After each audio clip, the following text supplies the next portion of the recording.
Sleep position during pregnancy 5 மாதம் வரைக்கும் நம்ம ஜென்ரலாக நார்மலாக நேராகவே படுத்துக்கலாம். டாக்டர் நான் வந்து எழுஞ்சி உட்காந்து திரும்பி படுக்கணுமா டாக்டர், கொடி சுத்துன்னு சொல்லுவாங்களே அப்படிங்கிற மாதிரி சில மித்து இருக்கு. இதுக்கும் சம்மந்தமே கிடையாது.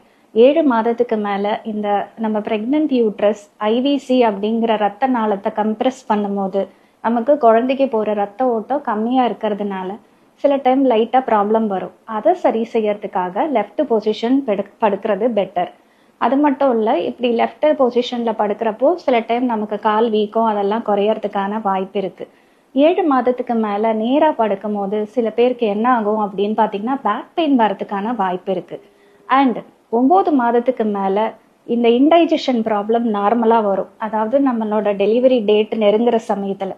அப்படி இருக்கப்போ நம்ம வந்து கொஞ்சம் ஹெட் ரைஸ் பண்ணி படுக்கிறதுனால நமக்கு வந்து இந்த அசிடிட்டி ப்ராப்ளம் அண்ட் இந்த மூச்சு வாங்குற பிரச்சனை அதெல்லாம் சரி செய்யறதுக்கான வாய்ப்பு இருக்கிறதுனால sleep position is very important.